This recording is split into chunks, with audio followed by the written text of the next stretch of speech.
How does a man stay calm when his own brother calls the police on his 6-year-old son? I came home early and found my child shaking in the hallway, asking if he was being taken away. I didn't argue or make a scene. I watched, listened, and let them turn on each other. Before we continue, we ask you to hit the hype button, subscribe, and like the video to help the channel grow. Tell us which city you are from in the comments. We would like to get to know our audience better. The rental car smelled like stale coffee and air freshener. I'd been driving for 3 hours, cutting short a routine logistics assignment in Pennsylvania because something felt wrong.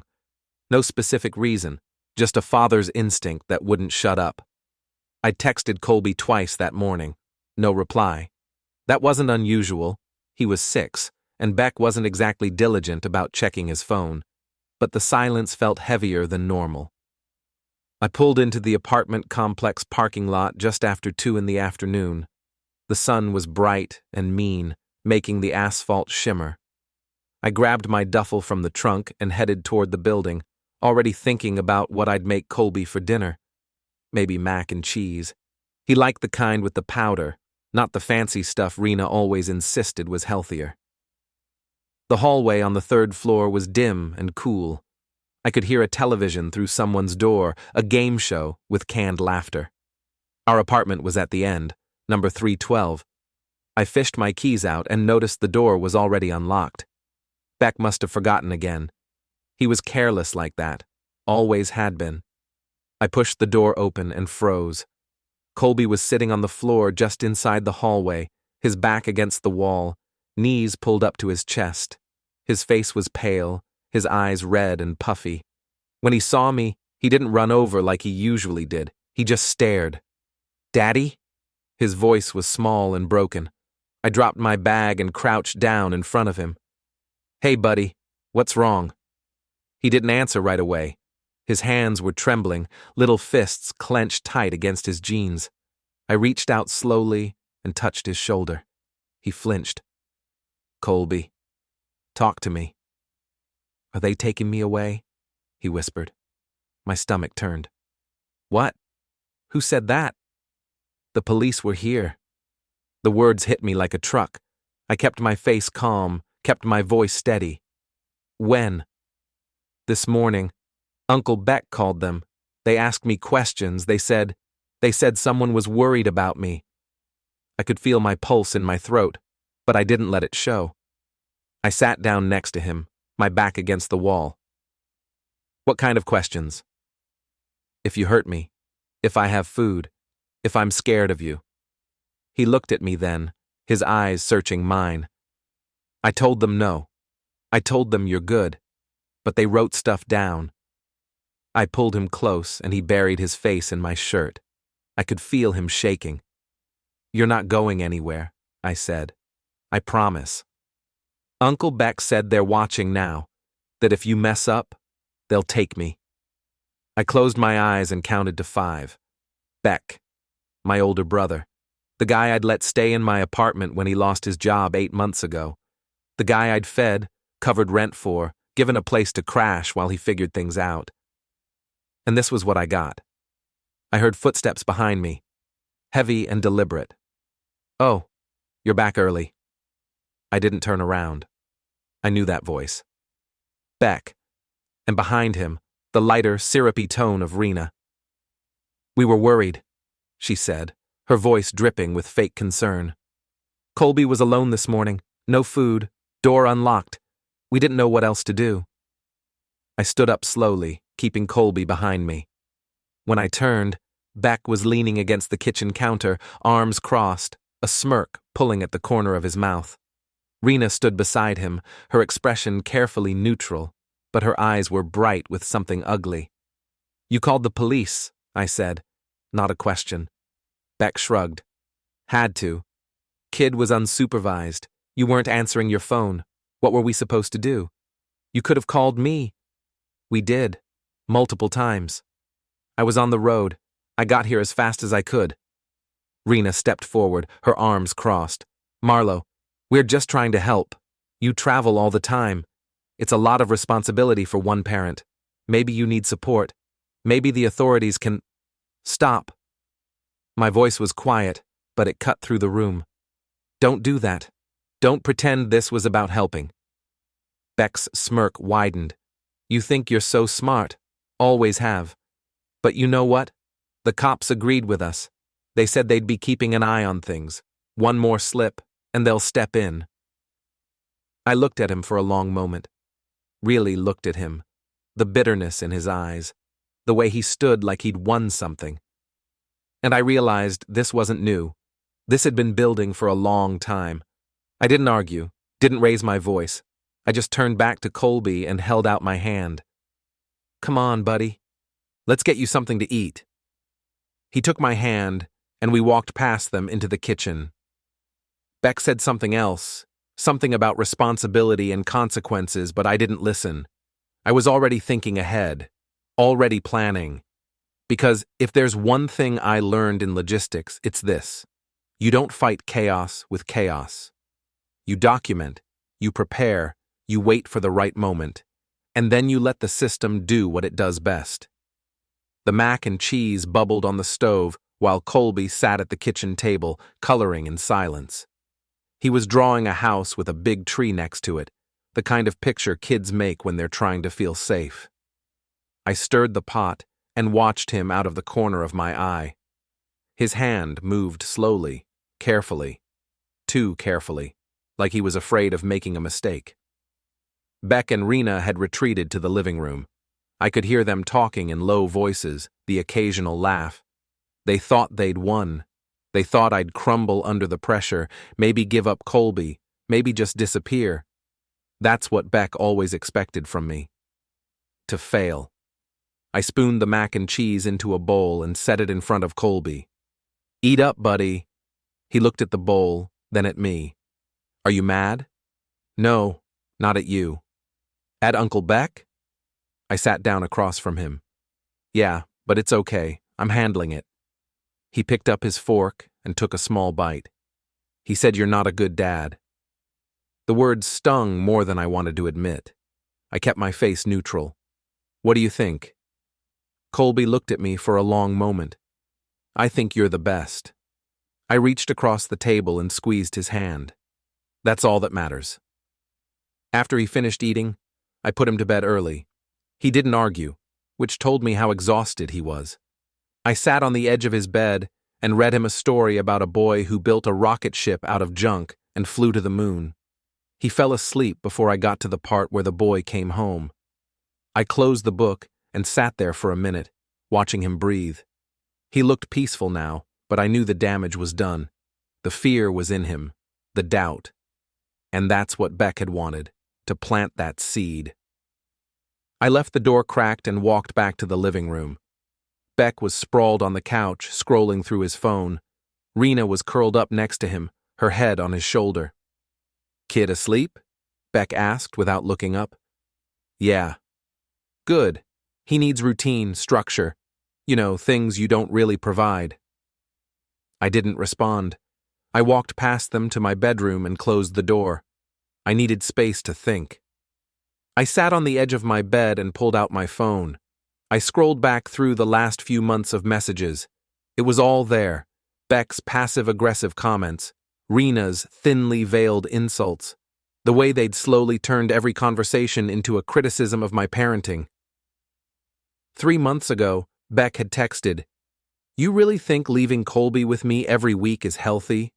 Kids need consistency, man." 2 months ago, Rena had posted in the family group chat, "Some people just aren't cut out for single parenting. No shame in asking for help." Last month, Beck had said to my face at a family dinner, "If you can't be around, maybe someone else should step in." I'd ignored it all, brushed it off as jealousy. Beck had always resented me. I had a job, a kid, a life. He had none of that. I thought he'd get over it. I thought he just needed time. I was wrong. This wasn't jealousy. This was sabotage. I put my phone down and opened my laptop. I logged into my email and started a new folder. I labeled it Documentation, December 2025. Then I went back through every message, every text, every post. I copied them all and saved them in the folder. I added notes, dates, times, context. Then I opened a new browser tab and searched for family law attorneys in the area. I wasn't going to fight Beck the way he wanted me to. I wasn't going to yell or throw him out or make threats. That's what he expected. That's what he wanted. Because then I'd look like the unstable one, the angry father who couldn't control his temper. No. I was going to be smarter than that. I was going to let him hang himself. The police station smelled like burnt coffee and disinfectant. I stood at the front desk, hands in my pockets, waiting for someone to acknowledge me. A tired-looking officer finally glanced up from his computer. "Help you?" "I'm here about a call made to my address yesterday. Someone reported child endangerment." He frowned. "Name?" "Marlowe Walden, 312 Parkview Terrace." He typed something into his computer, squinting at the screen. "Yeah, we got a call. Officers did a welfare check. No charges filed." "Can I get a copy of the report?" "You the father?" "Yes." He looked at me for a moment, then printed something out and slid it across the counter. "Here, incident report. No follow-up needed at this time." I took the paper and scanned it. The call had come in at 9:43 in the morning. Caller identified as family member concerned about child's welfare. Allegations included child left unsupervised, lack of food in the home, and unstable living environment. All lies. I looked up at the officer. "These allegations are false. My son wasn't unsupervised. There's food in the home. The living environment is stable." He shrugged. "Then you got nothing to worry about. Officers checked it out. Case closed. But the report says they're monitoring the situation." "Standard procedure. Someone calls, we follow up. If there's another call, we'll check again. If everything's fine, it stays closed." I folded the paper and put it in my jacket pocket. "Thank you." I walked out into the cold afternoon air and sat in my car for a long time, staring at the dashboard. The report was vague enough to be dangerous. It didn't say the allegations were false. It just said no immediate action was required. That left the door open.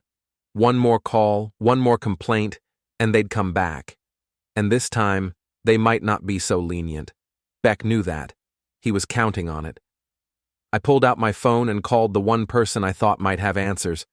My cousin, Darlene. She'd worked in social services for years before moving into HR. If anyone understood how these systems worked, it was her. She answered on the third ring. "Marlowe? What's up?"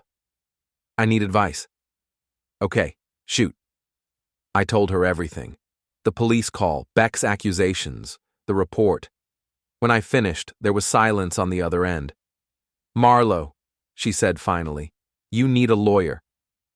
"I didn't do anything wrong." "Doesn't matter. Beck's playing a game, and he's playing it smart. He didn't accuse you of anything specific. He just planted doubt, and doubt is enough. One more call, one more report, and child services will get involved. Once they're involved, it's a whole different ballgame. What do I do? Document everything, every interaction, every text, every conversation, and get ahead of this. Don't wait for them to come to you. Be proactive. Show them you're stable, responsible, and that this is all garbage. How? Find a family law attorney, someone who knows child services, and do it fast. I thanked her and hung up. Then I searched for attorneys again. This time I called 3 offices. The first 2 couldn't see me for weeks. The third, a woman named Elaine Porter, had an opening the next afternoon. I took it. That night, I couldn't sleep. I lay in bed staring at the ceiling, replaying everything in my head. Beck's smirk, Rena's fake concern, Colby's question. Are they taking me away? I got up and walked to Colby's room. He was asleep, his blanket pulled up to his chin. I stood in the doorway for a long time, watching him. I wasn't going to let them take him, whatever it took. Elaine Porter's office was small and cluttered, with stacks of files on every surface and a faded poster of a lighthouse on the wall. She was in her early 50s, with short gray hair and sharp eyes that missed nothing. She gestured to the chair across from her desk. Sit. Tell me everything. I did. I started with Beck moving in, the passive-aggressive comments, the escalating hostility. Then the police call, the report, Colby's fear. By the time I finished, she was taking notes on a yellow legal pad. Okay, she said, setting down her pen. First things first, you're not in trouble yet. The police report is thin, no charges, no evidence. But your cousin's right. One more call, and Child Services will open a case. Once that happens, it's a process. Interviews, home visits, court hearings. Even if you win, it's exhausting. So what do? You get ahead of it. You show them you're not the person Beck is painting you as. You document everything. You be the most responsible, prepared parent they've ever seen. I already am. I believe you. But perception matters, and right now, Beck is controlling the narrative. She pulled out a checklist and slid it across the desk. Here's what I need from you. Call logs, text messages, anything that shows Beck's hostility. I also need proof of your stability. Pay stubs, lease agreement, Colby's school records, medical records, anything that shows you're providing a safe, stable environment. I looked at the list. It was long. I can get all of this. Good. Because if Child Services does get involved, this is what they'll want to see. And if you have it ready, you'll look proactive, prepared. That matters. What about Beck? Can I get a restraining order or something? She shook her head. Not yet. He hasn't threatened you. He hasn't harassed you. He made a call to the police, which is technically legal. If he escalates, maybe. But right now, your best move is to stay calm and stay clean. That's it? I just wait? No, you prepare, and you make sure he can't use anything against you. I left her office with the checklist and a sense of direction. For the first time since this started, I felt like I had a plan. Over the next week, I gathered everything. Pay stubs from the last year, my lease agreement, Colby's school records showing perfect attendance and no behavioral issues, his pediatrician's records showing regular checkups and up-to-date vaccinations. I pulled call logs from my phone company showing when Beck had texted me, when I'd called him, when I'd been out of town for work. I organized it all in a binder, labeled and tabbed. I made copies and kept them in a locked drawer in my bedroom. Then I waited. Beck and Rena kept their distance for a few days. They stayed in the living room mostly, whispering and laughing. Rena posted vague things on social media. Sometimes you have to make hard choices for the people you love. Protecting children is everyone's responsibility. I didn't respond. I didn't engage. But I screenshot everything. One night, I was putting Colby to bed when my phone buzzed. A text from Beck. You need to talk to Child Services. They called me today asking questions. I stared at the message for a long time. Then I replied, I'll handle it. You better. This is serious. I didn't respond. I put my phone down and went back to Colby's room. He was already asleep. The next morning, I got a call from a number I didn't recognize. I let it go to voicemail. When I played it back, a calm, professional voice filled my ear. Mr. Walden, this is Ro Kelrin from Child Services. We've received a report regarding your son, Colby. I'd like to schedule a meeting with you at your earliest convenience. Please call me back at... I saved the voicemail. Then I called Elaine. They're in, I said. Okay. Don't panic. This is expected. Call him back. Be polite, be cooperative, and bring your binder. What if they take him? They won't. Not if you do this right. I called Ro Kelrin back and scheduled a meeting for the following Tuesday. He sounded neutral, almost bored. Just another case. Just another file. But to me, it was everything. The Child Services office was gray and sterile, with fluorescent lights that buzzed faintly overhead. I sat in the waiting area with my binder on my lap, watching the clock on the wall. Colby was at school. I'd told him I had a work meeting. He didn't need to know about this yet. Ro Kelrin appeared in the doorway. He was tall and thin, with wire-rimmed glasses and a tired expression. "Mr. Walden?" I stood. "That's me. Follow me." He led me to a small office with a desk, 2 chairs, and a filing cabinet. He gestured to one of the chairs and sat down across from me. "Thank you for coming in," he said, opening a manila folder. "I'll get right to it. We received a report from a family member expressing concern about your son's welfare, specifically concerns about supervision and living conditions." "I'm aware." "Okay. Well, I need to ask you some questions. And I'll be honest, Mr. Walden, my job isn't to judge you. It's to make sure your son is safe. So if you're cooperative and transparent, this should be straightforward." "I understand." He asked me about my work schedule, my living situation, Colby's school, his health, his social life. I answered every question calmly and clearly. When he asked about the police visit, I explained that it was a misunderstanding, that my brother had overreacted. "Your brother lives with you?" "Yes, temporarily. He's been staying with me while he looks for work." "And you and your brother have a good relationship?" I paused. "We've had our differences." "Can you elaborate?" "He struggled with employment. He resents that I'm doing better. It's created tension." Rowe made a note. "Has this tension ever escalated? Arguments? Confrontations?" "No. I keep things calm." "What about your son? Does he witness this tension?" "Sometimes, but I do my best to shield him." He leaned back in his chair, studying me. "Mr. Walden, I've been doing this job for 15 years. I've seen a lot of families, a lot of situations, and I can usually tell within the first 5 minutes whether someone's hiding something or whether they're being straight with me." I met his eyes. "I'm being straight with you." "I believe you are, but I still have a job to do." He opened another folder and pulled out several sheets of paper. "I've reviewed the police report. The officers noted that your son appeared well cared for. Clean clothes, no signs of physical harm, no malnutrition. The apartment was in reasonable condition. That's because he is well cared for." "I'm not disputing that, but the report also noted that your brother seemed genuinely concerned, that he mentioned you travel frequently, and that he worries about consistency for Colby." "Beck has never cared about consistency. He's cared about undermining me." Rowe set the papers down. "Why would he want to do that?" I took a breath. "Because he's jealous. Because I have a job, and he doesn't. Because I have a son, and he doesn't have anything. Because every time he looks at me, he sees his own failures reflected back."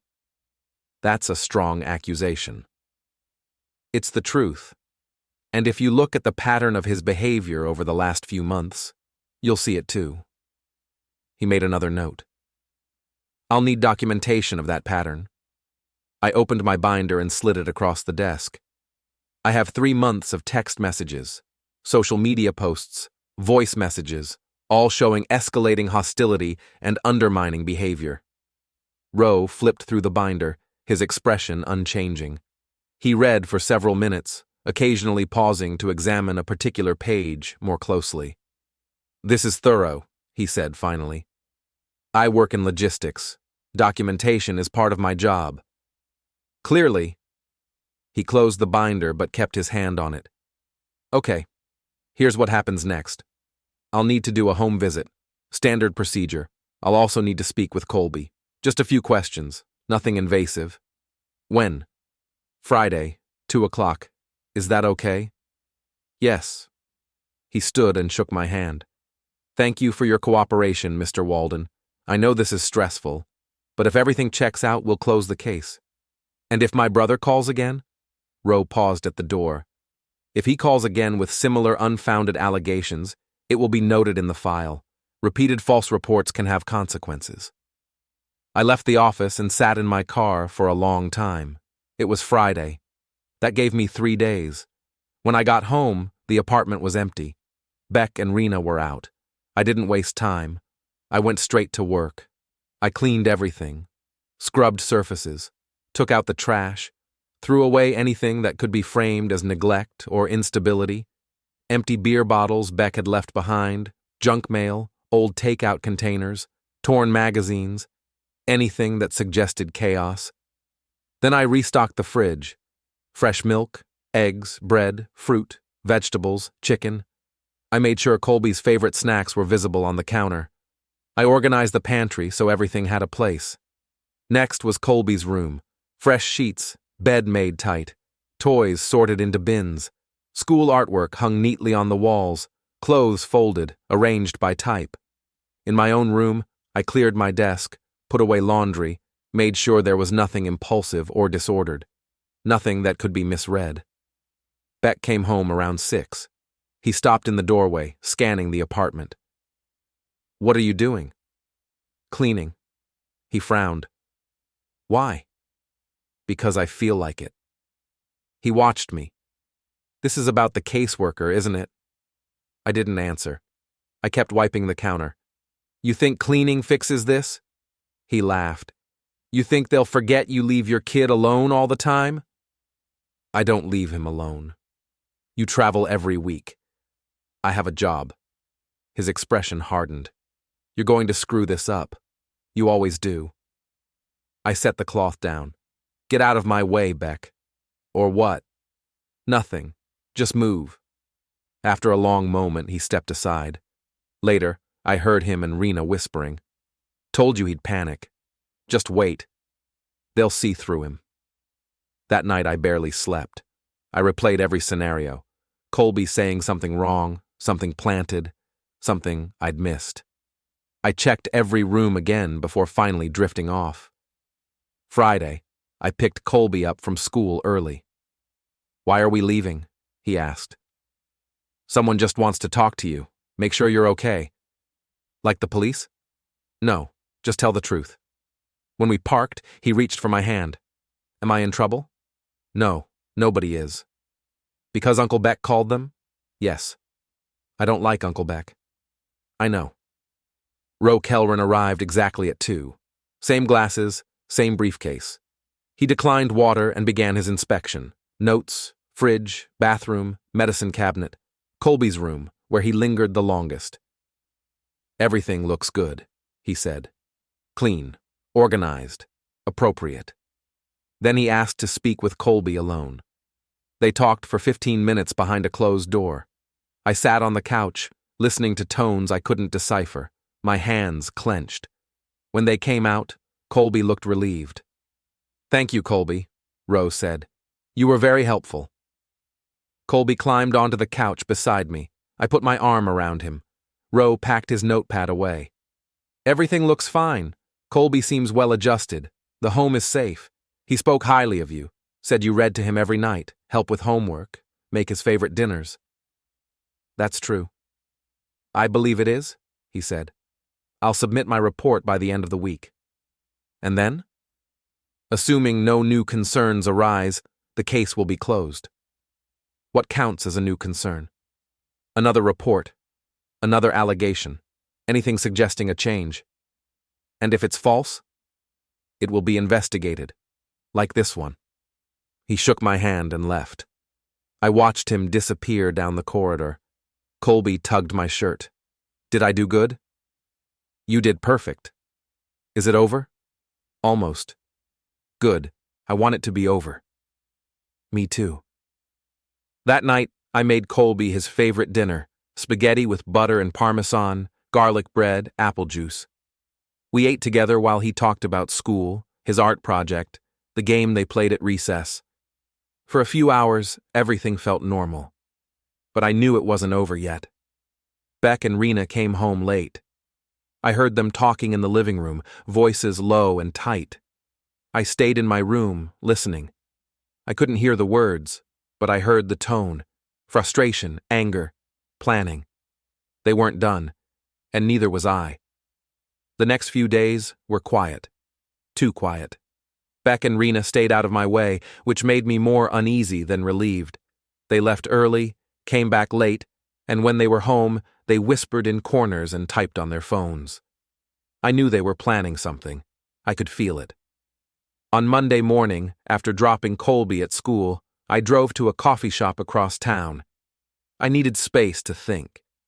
I ordered black coffee and sat by the window, watching people pass, parents with strollers, students, office workers, normal lives, normal routines. My phone buzzed, a text from Elaine. "Call me when you can." I stepped outside and dialed. She answered immediately. "Marlowe. Good news. Roe Kelren submitted his report. It's positive. He's recommending the case be closed." I let out a breath I hadn't realized I was holding. "That's good." "It is. But there's a formal conference scheduled for Thursday. All parties will be present. You, Beck, Rena, and Kelren. It's mostly procedural, but you need to attend." "Why, if the report is positive?"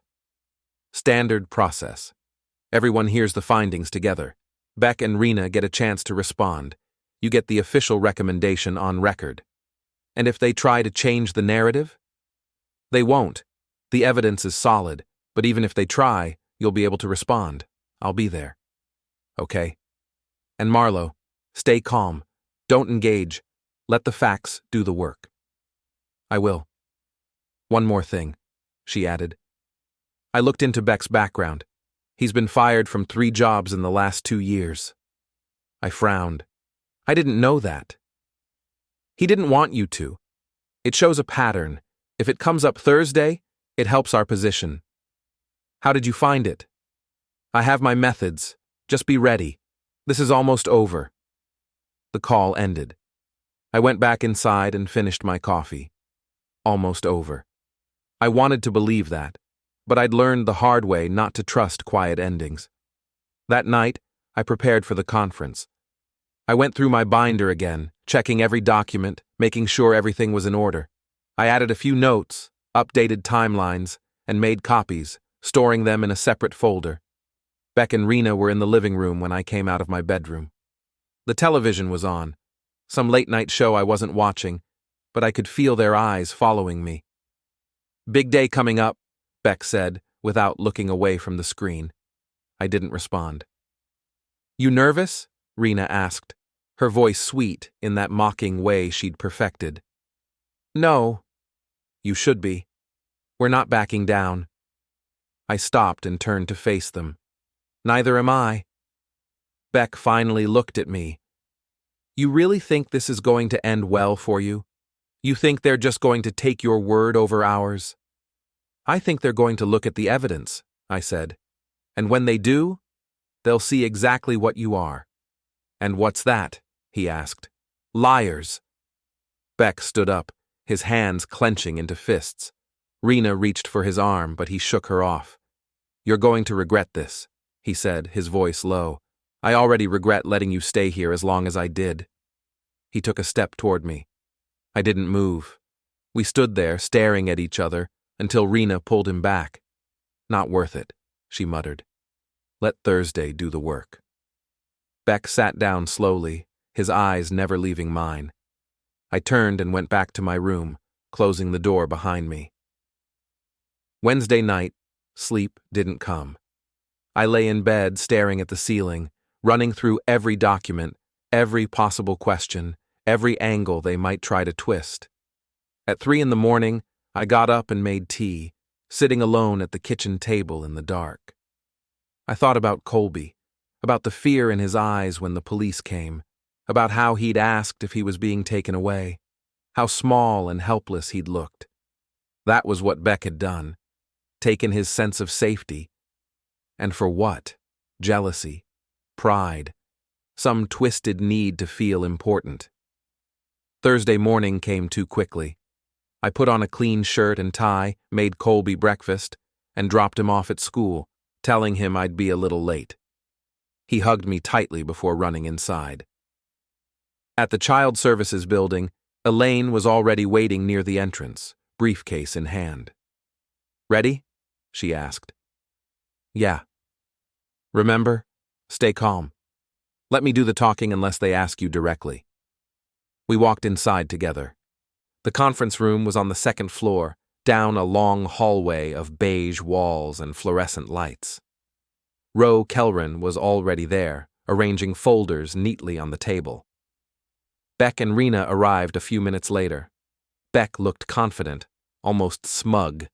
Rena looked tense, her eyes darting around the room. We sat, Roe at the head of the table, Elaine and I on one side, Beck and Rena on the other. Roe opened a folder. "Thank you all for coming.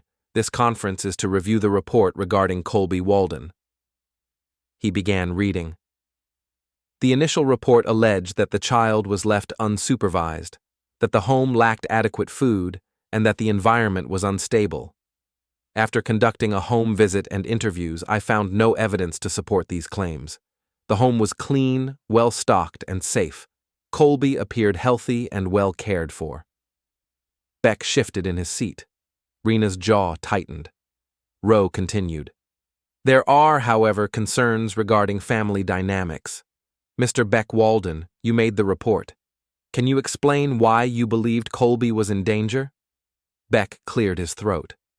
Marlowe travels a lot. He's not always around. But you live in the home, Roe said calmly. Did you witness neglect? No, Beck admitted. Rena leaned forward. Colby's been withdrawn.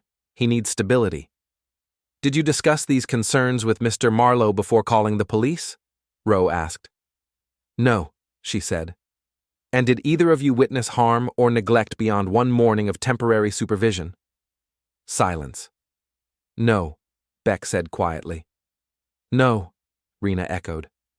Roe closed the folder. Based on my assessment, there is no evidence of neglect or danger. He turned to me. Mr. Marlowe Walden, do you believe your current living situation is sustainable? No, I said. I've decided my brother needs to move out. Beck snapped toward me. What? You used the system to try to take my son. Rena protested, but Roe raised a hand.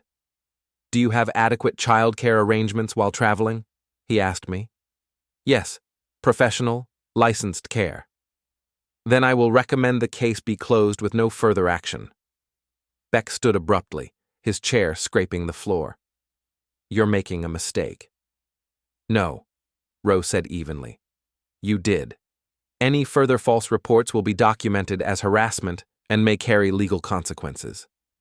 Beck stormed out. Rena followed. I stayed seated, letting the tension drain out of me. Elaine placed a hand on my shoulder.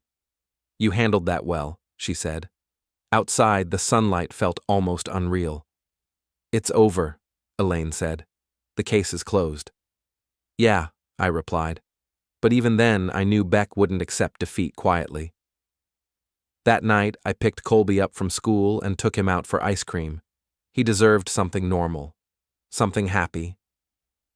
We sat outside at a picnic table, eating chocolate cones, and he told me about a project he was working on in art class. It's a drawing of our family, he said. Yeah? What's it look like? Just you and me. And a dog. Can we get a dog? I smiled.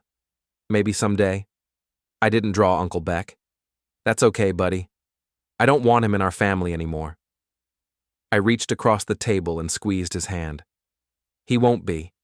Not for much longer. When we got home, the apartment was dark. Beck and Rena weren't there. I felt relieved. I made Colby dinner, helped him with his homework, and read him a story before bed. When I closed his door, I stood in the hallway for a moment, listening to his breathing even out as he fell asleep.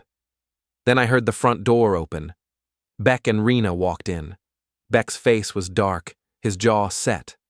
Rena looked exhausted, her makeup smudged. I walked into the living room. We need to talk. There's nothing to talk about, Beck said, heading toward the couch. Yeah, there is. You need to move out. He stopped and turned slowly. What? You heard me. I want you out. This isn't working. Rena stepped forward. You can't just kick us out. We live here. No, I live here. You've been staying here as guests, and now you're not welcome anymore. Beck's hands clenched into fists. You're really going to do this, after everything I've done for you? Everything you've done? You mean calling the police on my son? Trying to have him taken away? That's what you've done for me? I was trying to protect him. No, you were trying to destroy me. And it didn't work. Beck took a step toward me. You think this is over? You think I'm just going to walk away? I think you're going to leave. Tonight if possible. Tomorrow at the latest. And if I don't? Then I'll call the police and have you removed for trespassing. Rena laughed bitterly. You wouldn't dare. Try me. Beck stared at me for a long moment. Then he grabbed his jacket from the back of the couch. Come on, Rena. We're not staying here. Where are we going to go? I don't care. Anywhere but here. They gathered a few things and headed for the door. Beck stopped in the doorway and looked back at me. This isn't over, Marlowe. Not by a long shot. Yeah, I said. It is. He slammed the door so hard the walls shook. I stood there for a moment, listening to their footsteps echo down the hallway. Then I walked to the door and locked it. I checked the chain, the deadbolt. Everything secure. The next morning I called a locksmith. He came out that afternoon and changed all the locks. New deadbolts, new keys. I kept one set for myself and one set in a drawer, just in case. When Colby got home from school, he noticed immediately. Why are there new locks? Just an upgrade, buddy. Makes us safer. He nodded, accepting the explanation without question. That evening, Beck came back. I heard him trying his key in the lock. Once, twice, 3 times, then pounding on the door. Marlowe, open up! I didn't move. I know you're in there, open the door! I walked over but didn't unlock it. What do you want, Beck? I want to get my stuff.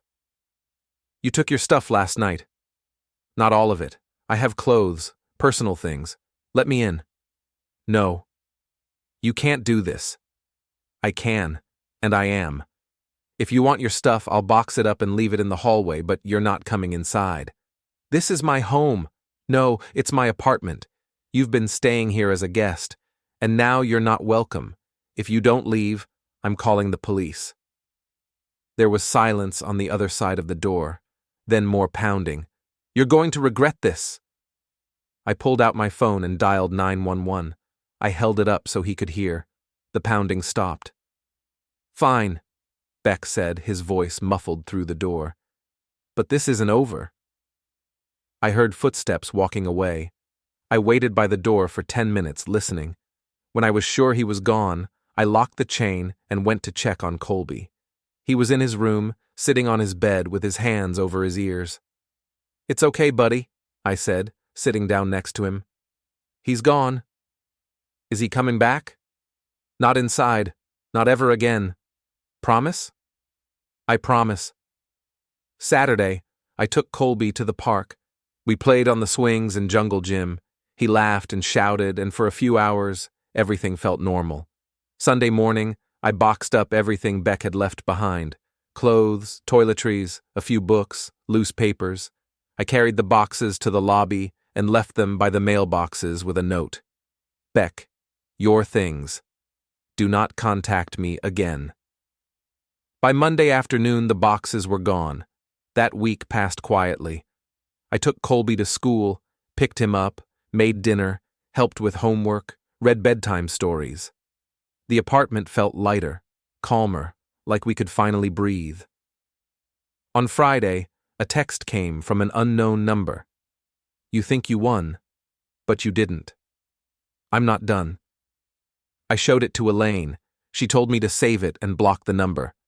If he keeps contacting you, we can get a restraining order, she said. I hope it doesn't come to that. Me too, but stay prepared. That weekend, Colby and I rearranged the living room. We moved the couch, hung new pictures, made it feel like ours again. He was happier than I'd seen him in months. Sunday night, he hugged me tight before bed. I'm glad Uncle Beck is gone, he said. Me too. Are we safe now?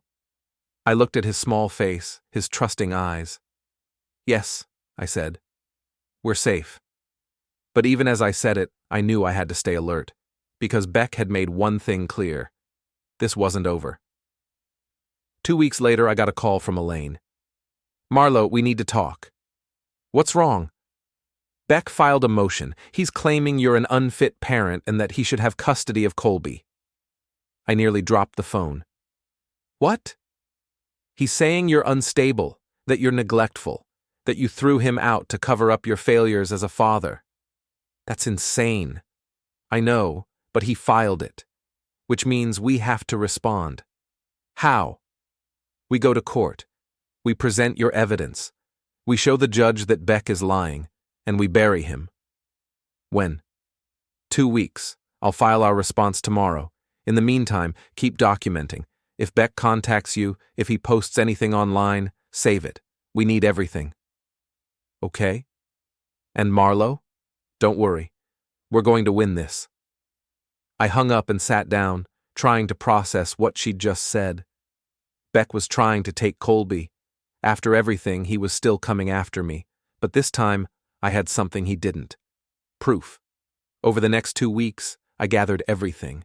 Every text message, every email, every social media post. I printed it all out and organized it into a timeline. I added notes explaining the context. I highlighted the contradictions, the lies, the manipulation. I also requested records from the police department and child services, copies of the reports, the interview notes, the assessment. By the time the court date arrived, I had a binder 3 inches thick. Elaine met me outside the courthouse. You ready? Yeah. Good. Remember, let me do the talking. You're calm, professional. The facts are on your side. We walked into the courtroom. Beck and Rena were already there, sitting with their lawyer. Beck looked smug. Rena looked bored. The judge entered, and we all stood. She was an older woman with gray hair and a no-nonsense expression. She sat down and gestured for us to do the same. Let's begin, she said. Beck's lawyer stood up. Your Honor, my client is seeking custody of his nephew, Colby Walden, on the grounds that the child's father is unfit. Mr. Marlowe Walden has a history of neglect, instability, and poor judgment. The judge looked at me. Mr. Walden, do you have representation? Elaine stood. Yes, Your Honor. Elaine Porter, representing Mr. Marlowe Walden. Proceed. Elaine laid out the facts. She presented the police report, showing that no charges were filed. She presented the child services assessment, showing that the home was safe and Colby was well cared for. She presented the timeline of Beck's behavior, showing a clear pattern of hostility and manipulation. Then she called me to the stand. I answered every question calmly and clearly. I explained my job, my schedule, my relationship with Colby. When Beck's lawyer tried to trip me up, I stayed steady. Mr. Walden, isn't it true that you travel frequently for work? Yes. And that you leave your son with family members? I used to, but I've since arranged for professional childcare. Why the change? Because I realized my brother wasn't trustworthy. Isn't it true that you threw your brother out of your home without warning? No. I gave him notice after he made false allegations to child services. False allegations? Weren't the police called to your home? Yes, but no charges were filed because there was no evidence of wrongdoing. The lawyer sat down, looking frustrated. Elaine called Beck to the stand next. Mr. Beck Walden, why did you call the police on your brother? I was worried about Colby. But you lived in the same home. If you were so worried, why didn't you just take care of him yourself? Beck hesitated. I didn't think it was my place. But you thought it was your place to call the authorities? I was trying to protect him. From what? Silence. Elaine pulled out a stack of papers. Your Honor, I'd like to enter into evidence a series of text messages between Mr. Beck Walden and his girlfriend, Rena Selrick. These messages show a clear pattern of hostility toward Mr. Marlowe Walden and a desire to undermine his relationship with his son. She handed the papers to the judge. The judge read through them, her expression growing colder. Mr. Beck Walden, the judge said, these messages suggest that your concerns about your nephew were not genuine. That you were, in fact, motivated by personal animosity toward your brother. Is that true? Beck's face went pale. No, that's not. Yes or no, Mr. Walden? I was upset, but I was still worried about Colby. The judge looked at him for a long moment. Then she looked at me. Mr. Marlowe Walden, do you have anything else to add? No, Your Honor, just that I love my son, and I'll do whatever it takes to protect him. The judge nodded. I've heard enough. Mr. Beck Walden, your motion is denied. There is no evidence that Mr. Marlowe Walden is unfit. In fact, the evidence shows that you made false allegations in an attempt to gain custody. This court will not tolerate such behavior. If you file another frivolous motion, I will hold you in contempt. She banged her gavel. Case dismissed. Beck stood up, his face red. This isn't over. The judge looked at him. Yes, Mr. Walden, it is. He stormed out, Rena following close behind. I sat there for a moment, letting it sink in. It was over,